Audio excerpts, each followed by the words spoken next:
우리 또 수험생들 시험이 얼마 안 남아서 여러분들 또 긴장되시는 가정들 있으리라고 봐요. 저희들 저녁 때 기도할 때 보니까 올해 유난히 또 많아요. 보니까 수험생들이 엊그제도 새벽에 새벽 예배를 인도하러 나오는데 이 앞에서 제 생각엔 고3 같아요. 이 배낭을 들고 그때 한 5시 정도 됐을 텐데 건널 건너는 아이를 보면서 마음이 많이 아팠어요. 많이 아프면서 우리 식구들도 이렇게 공부하고 있겠구나 생각하고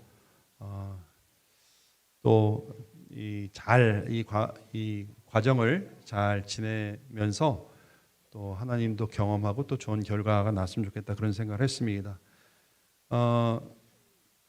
부모님들 입장에서는 이 시간이 굉장히 힘든 시간이에요. 11월 16일인가 아마 그래요. 그래서 얼마 남지 않았는데 그래도 여러분들 하나님의 은혜를 구하면서 이렇게 예배에 변함없이 나와주셔서 감사합니다. 지난주 그 야외배인데 야외배 드리시는 분들 미리 인원을 집계를 해보니까 예배 인원만큼 예배 인원보다 더 그래서 네. 보통 나가면은 뭐 한 7, 80%밖에 안 오시는데 더 많이 오셔가지고 상처받을 뻔했습니다. 네. 야외에서 예배를 드릴까. 여러분들 우리가 세상 살아가면서 그리스도인으로 그 안에 살고 있잖아요. 근데 세상 사람들이랑 우리 그리스도인들이랑 구별점이 뭐가 있을까? 한번 생각해 보십시오. 세상 사람들과 그리스도인의 차별점이 뭐가 있을까? 무엇이 우리를 구별된 사람으로 볼까요? 물론 믿음이 없느냐 있느냐 이 차이는 분명히 있을 거예요. 그런데 보여지는 모습이 어떤 것으로 우리가 그리스도인이라고 보여질까요? 구별된 것으로 보여질까요?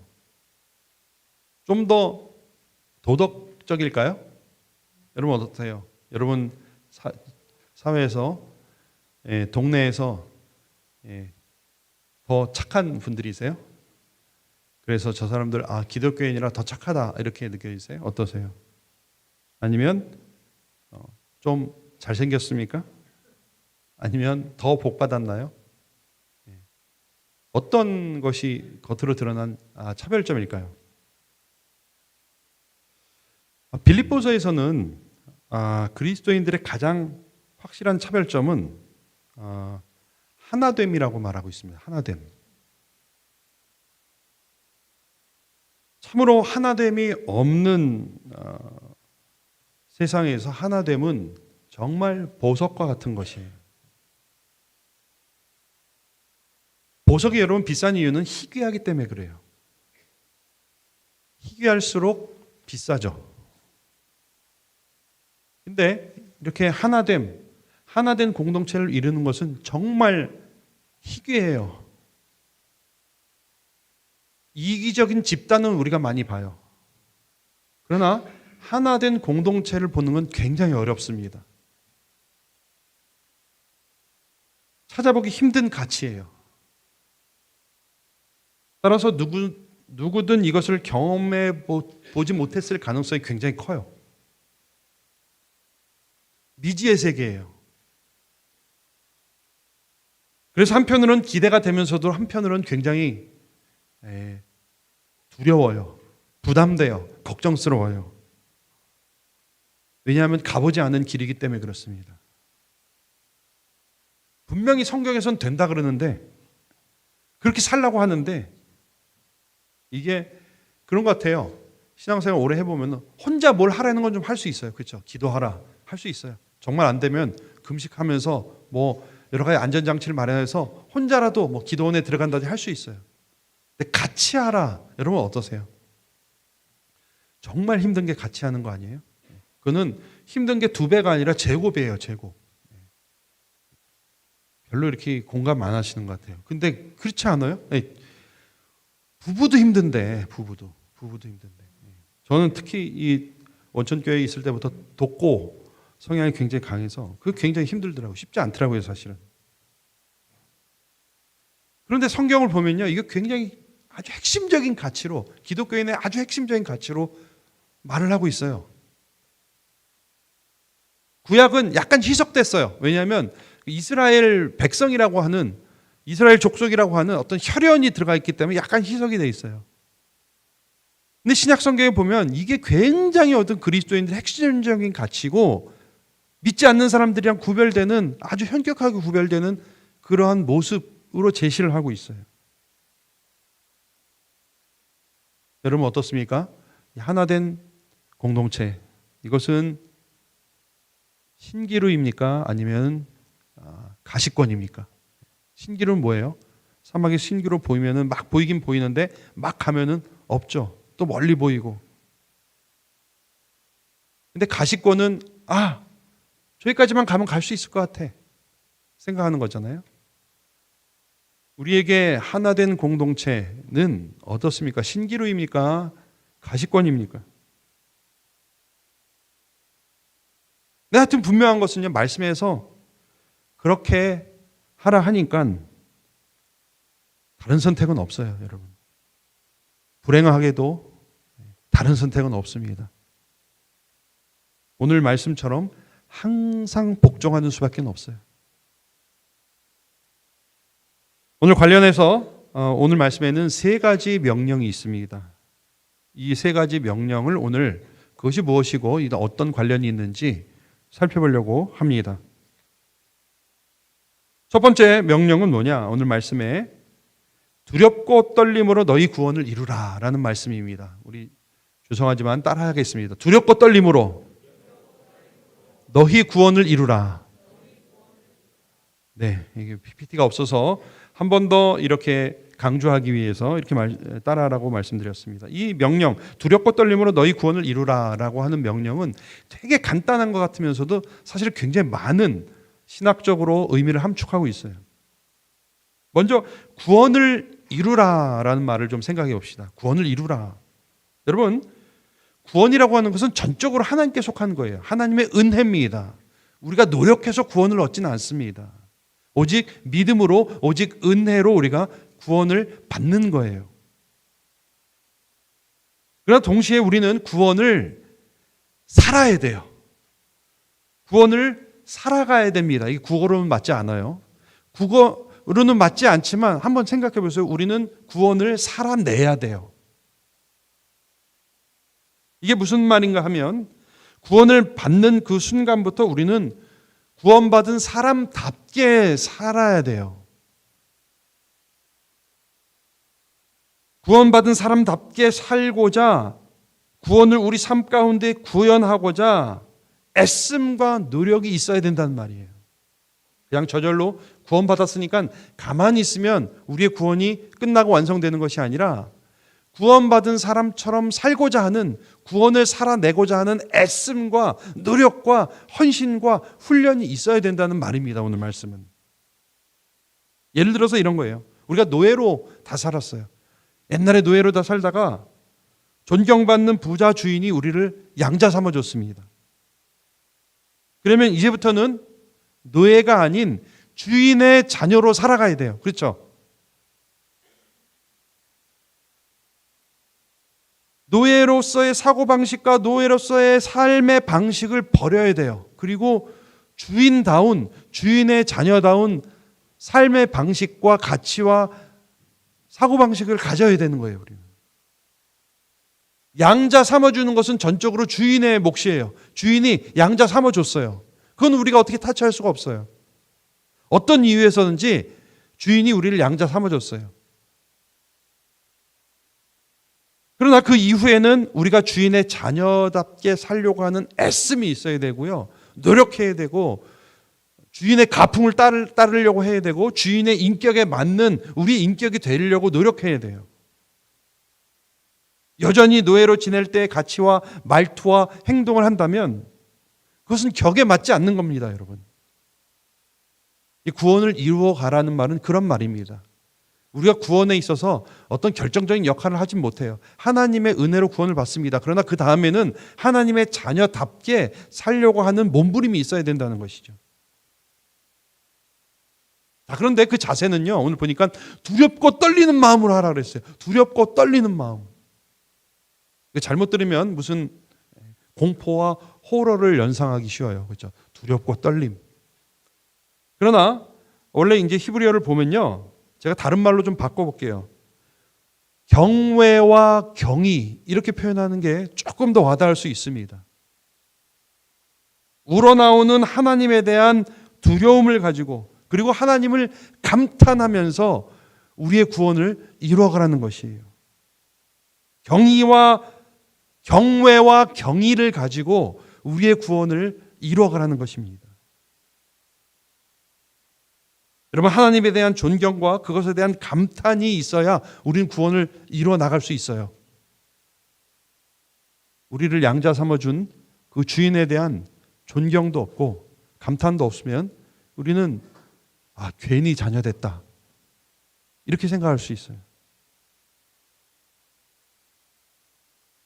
경외와 경의, 그것이 없으면 우리의 구원도 하나님의 자녀가 된 것도 담담하게 그래서 어쩌라고 이렇게 생각할 수 있어요.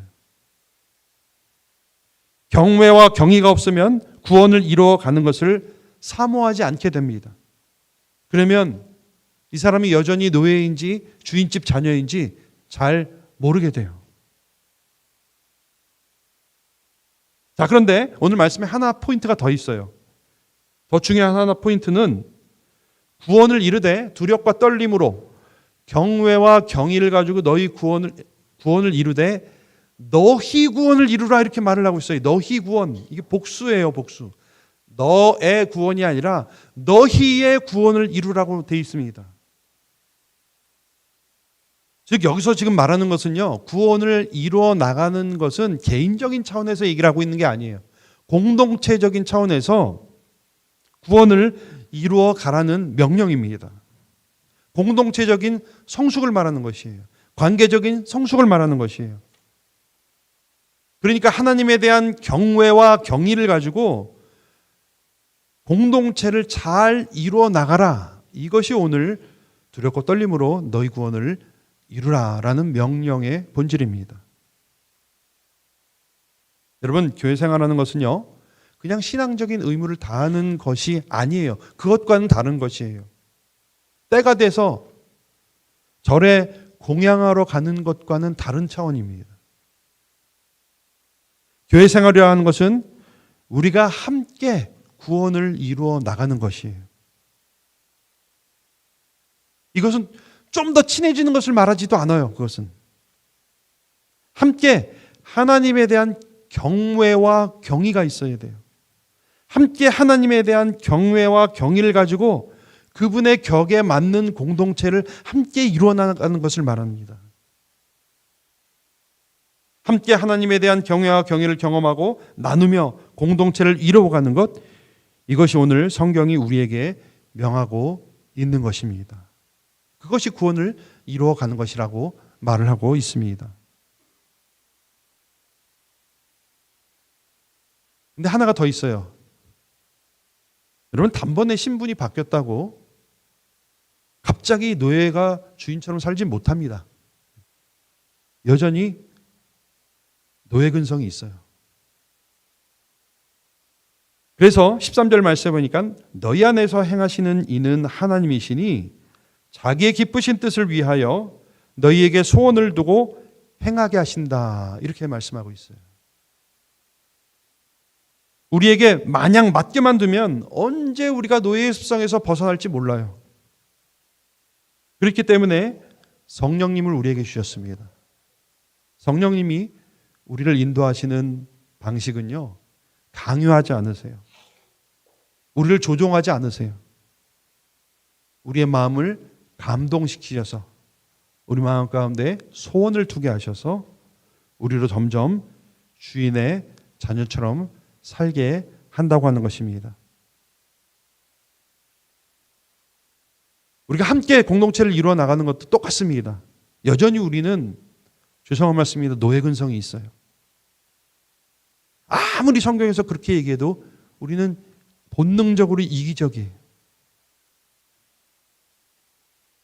그때 우리는 성령님의 도우심을 구해야 되죠. 성령님이 우리 안에서 우리로 소망을 품게 하시고 그 소망을 향해 헌신하게 하시는 것입니다. 거룩한 공동체에 대한 기대를 갖게 하시고 소원을 품게 하시고 그런 공동체를 만들어 가도록 힘을 주시는 것입니다. 오늘 말씀을 깊이 생각하면서 우리 하나비전교회는 두렵고 떨림으로 우리의 구원을 함께 이루어 나가시는 교회 되기를 주님의 이름으로 축원합니다. 하나님에 대한 경외와 경의를 가지고 그분의 부르심에 격에 맞는 합당한 공동체를 이루기를 소원합니다, 여러분. 두 번째 말씀 보니까 오늘 말씀은 이런 명령을 하고 있어요. 원망과 시비가 없이 하라. 따라해 봅시다. 원망과 시비가 없이 하라. 이렇게 명했어요. 두 번째 명령이에요. 함께 구원을 이루어가되 원망과 시비 없이 하라 했습니다. 여기서 원망과 시비는요, 불평하고 불신하는 거예요.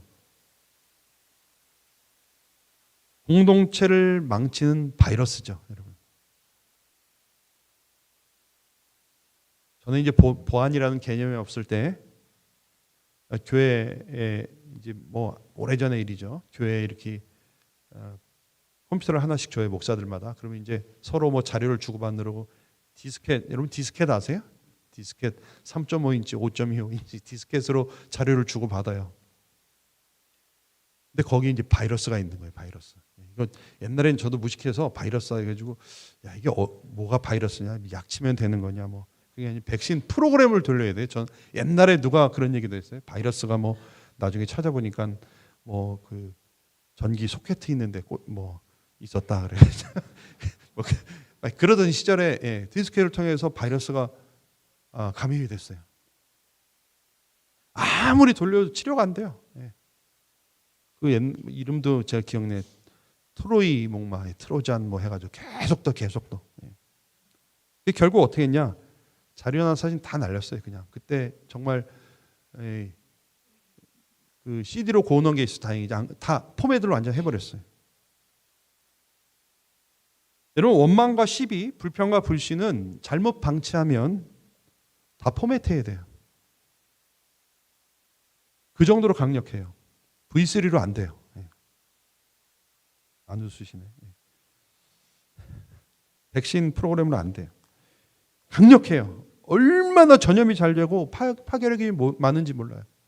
원망과 시비가 한 번 교회에서 시작되면요, 그냥 마치 뚝이 터지듯이 그냥 막 사방에서 터져 나와요. 정말 교회 내에서 조심해야 되는 겁니다. 그래서 바울이 원망과 시비 없이 하라 이 명령에 어떻게 보면 되게 사소한 것 같고 어떻게 보면 굉장히 지엽적인 것 같은데도 많은 큰 명령 중에 하나로 이렇게 하고 있어요. 물론 저는 이 건설적인 비판은 있어야 된다고 생각합니다. 비판이 없으면 발전도 없죠. 심지어는 존 스타트 같은 경우는 현실에 대한 불만이 비전을 양산해낸다 그런 얘기도 했어요. 그러나 대책 없는 원망과 시비는 공동체를 어렵게 할 뿐이죠. 바울은 빌립보 교회의 문제를 잘 알고 있었습니다. 그들은 열심은 있었지만 하나 되지 못했어요.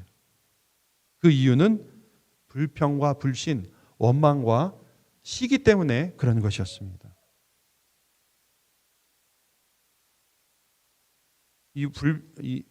이 원망과 시비는요, 입 밖으로 나오는 순간 생명을 얻어요. 생명을 얻어요. 뭐 살아있는 것 같아요. 삽시간에 퍼져요. 조심해야 됩니다, 우리.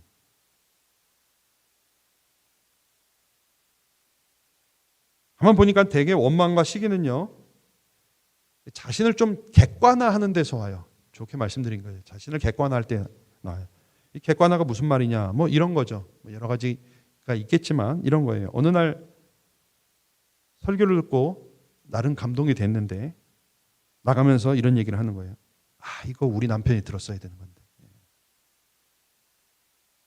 이 설교 아무개 집사가 들었어야 되는데 오늘 회피를 안 나왔네. 이게 객관화예요. 유체이탈이라고 그러죠. 유체이탈. 사실 이런 것들 많이 우리가 저도 전에 막 부목사 시절에 이렇게 세미나를 다니면 세미나에서 강사분이 좋은 말씀 많이 하면 늘 생각했어요. 이거 우리 담임 목사님이 들어야 되는데. 그런 생각이 있어요. 그러나 그 강의는 사실 그날 나를 위한 거죠. 나한테 하는 얘기죠. 나에게 하시는 하나님의 음성이죠. 그런 것을 깨닫는 데는 시간이 좀 걸렸습니다. 늘 저 스스로도 샤프하다고 생각하고 이거는 건설적인 비판이라고 생각했지만 결국 그때마다 하시는 하나님의 음성을 제가 들어야 했어요. 오래전에 섬겼던 교회에서 종종 들었던 말들이 이런 거예요. 교회에 문제가 많다. 자기를 객관화하는 건 유체 이탈이에요. 자기는 교회가 아니에요. 근데 우리 교회가 문제가 많다. 물론 답답해서 하는 얘기예요. 무력감에서 하는 얘기겠죠. 그러나 남의 일처럼 걱정해 주는 것처럼 자신을 객관화해서 그렇게 말하는 것은 더 사람들의 마음을 어렵게 할 뿐입니다. 실은 그렇게 말하는 순간 그 문제에 자기 자신을 대입해 봐야 돼요.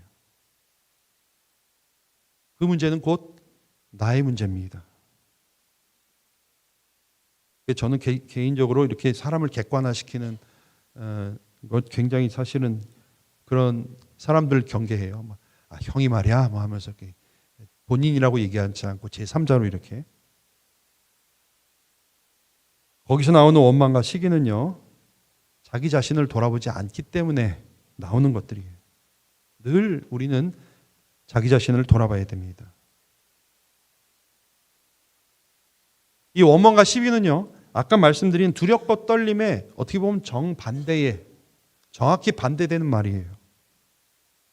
하나님에 대한 경외와 경의, 이 리스펙트와 감탄, 이것이 없을 때의 공동체에는 원망과 시비가 남게 되는 것입니다.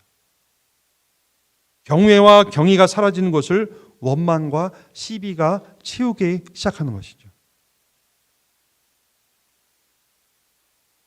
저는 적극적으로 원망과 시비를 차단하는 방법, 저는 이것이라고 생각합니다. 단순히 원망과 시비를 하지 말자, 이것은 소극적인 방법이에요. 그러나 원망과 시비를 버리고 그것을 하나님에 대한 경외와 경의로 채우기 시작할 때에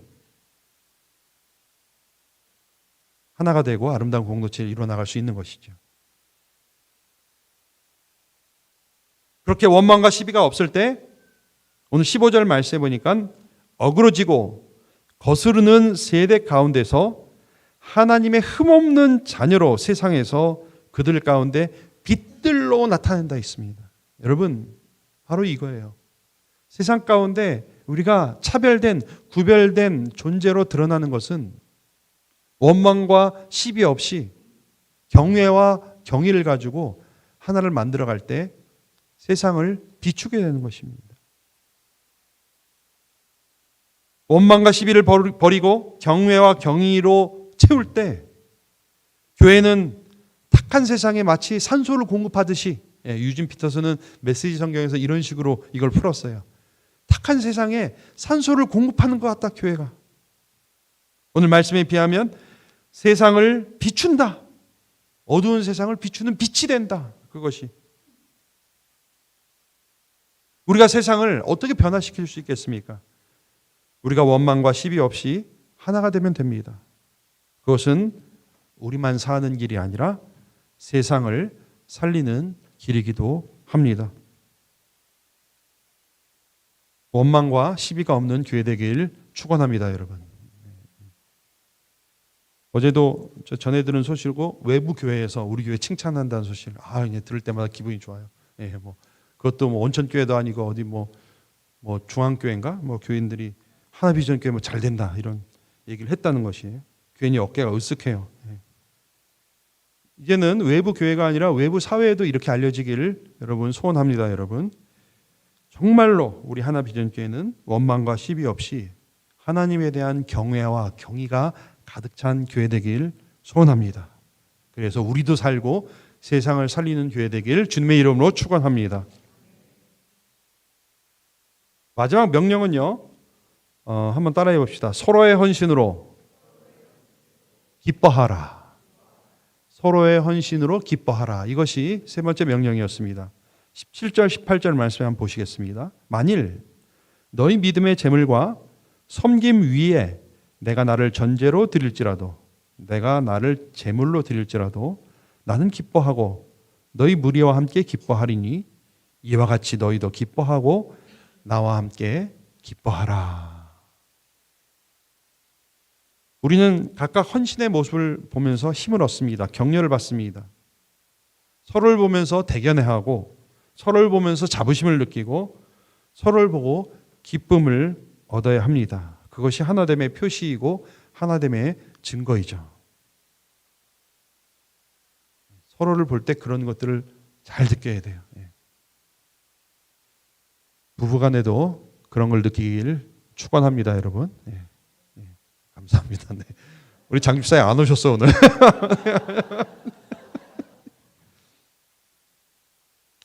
반대 이야기가 있어요. 구약의 엘리야 선지자 이야기입니다. 여러분 엘리야 선지자 아시죠? 전무후무한 능력의 선지자예요. 기적으로만 치면 예수님 동급이에요. 예수님처럼 죽은 아이를 살렸어요. 오병이어의 기적처럼 밀가루, 기름을 끊임없이 만들어낼 수 있도록 기적을 일으켰습니다. 예수님이 폭풍우를 잠잠케 한 것처럼 엘리야가 기도하니까 가뭄이 오고 또 기도하니까 비가 내렸어요. 바알 선지자들을 영적 대결에서 불을 내려서 이긴 사람이었습니다. 나중에 죽지 않고 승천해요. 그러나 열왕기상 18장에 보면 갑작스럽게 엘리야가 영적인 침체에 빠진 장이 나와요. 굉장히 열왕기상을 읽다 보면 굉장히 수수께끼 같은 장이에요. 그 앞서서 굉장히 영적인 전쟁을 정말 능력으로 치러 나가다가 18장에 딱 왔을 때 갑자기 그냥 도망가요.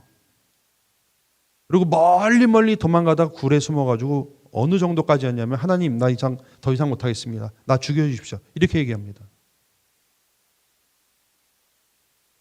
그토록 위대한 선지자가 그토록 갑작스럽게 침체에 빠졌다. 왜 그랬을까? 성경에서는 그것을 직접적인 원인을 밝히고 있지는 않아요. 그러나 열왕기상 18장을 자세히 읽어보면 반복해서 나오는 말이 있어요. 엘리야가 뭐라고 얘기하냐면요. 이런 말을 반복합니다. 오직 나만 남았거늘. 오직 나만 남았거늘. 하나님, 제가 열심히 하고 또 많은 성과를 냈어요. 그런데 나만 남았습니다. 나만 고생합니다. 나만 죽어납니다. 이렇게 시선을 자신에게 향하고 눈을 자기에게로 돌릴 때 자기만 고생한다고 느끼고 자기만 헌신한다고 느낄 때 기쁨은 사라지게 돼요. 그리고 무시무시한 침체가 찾아오게 됩니다. 정말 엘리야 혼자 남았게요? 아닙니다. 바알에게 무릎 꿇지 않은 7,000명이 있었어요. 엘리야는 오히려 주님, 신에게는 바알에게 무릎 꿇지 아니한 7,000명이 아직 남아 있습니다. 이렇게 고백했어야 됐어요. 그러나 공동체를 바라보지 못했어요. 그리고 자기를 바라볼 때 그 시선을 하나님으로부터 띄고 공동체로부터 띄고 자기 자신을 바라보기 시작했을 때는 여지없이 무너지고 말았어요. 기쁨은 사라지고 자부심은 사라지고 나만 남았습니다. 나만 고생합니다. 이렇게 넋두리를 하게 되는 것이죠. 성도 여러분, 오늘 우리의 헌신은 다른 사람의 기쁨이요, 격려요, 자부심임을 우리는 알아야 됩니다. 이것을 서로 바라보아야 하는 것이지 나만 헌신하는 것 같고 나만 봉사하는 것처럼 나를 바라보면 그 개인과 공동체는 금방 무너져 내릴 수밖에 없습니다. 우리 이렇게 고백했으면 좋겠어요. 주님, 저에게는 함께하는 60가정이 있사옵나이다. 자부심을 가지고 이렇게 말할 수 있어야 되겠습니다, 여러분. 우리는 서로의 헌신으로 기뻐해야 합니다. 서로의 헌신으로 경쟁 삼고 서로의 헌신으로 시기하는 것이 아니라 서로의 헌신으로 힘을 얻고 기뻐해야 합니다. 그것이 오늘 말씀이 저희들에게 명하는 것입니다. 자, 오늘도 공동체를 향한 하나님의 말씀을 살펴봤습니다. 복받는다, 형통해야 된다 설교를 해야 되는데 이렇게 어려운 말씀만 드리게 돼서 죄송합니다. 그러나 하나님의 말씀인 줄 믿으시길 바랍니다. 빌립보서의 중심 주제입니다. 오늘 세 가지 명령, 두렵고 떨리는 마음으로 함께 구원을 이루어가되 원망과 시비 없이 하고 서로의 헌신을 보고 기뻐함으로 세상 가운데 소망을 보여주는 저와 여러분 가정과 교회 되시길 주님의 이름으로 축원합니다. 기도드리겠습니다. 하나님, 저희들을 이렇게 지난 3월부터 새롭게 교회를 개척해서 작은 공동체로 시작하게 하셨습니다. 주시는 주님의 말씀에 귀를 기울입니다. 우리가 두렵고 떨리는 마음으로 우리의 구원을 함께 이뤄나가는 하나 비전 교회 되게 하여 주시옵고 원망과 시비 없이 서로의 헌신을 보고 기뻐하며 하나된 공동체를 이뤄나갈 때 그것이 세상의 빛이 되게 하시고 소망이 되게 하여 주시옵소서. 구별된 점이 되게 하여 주시옵소서. 그렇게 살아내는 저희들에게 우리를 붙들어 주시옵소서. 감사합니다. 예수님의 이름으로 기도드리옵나이다. 아멘.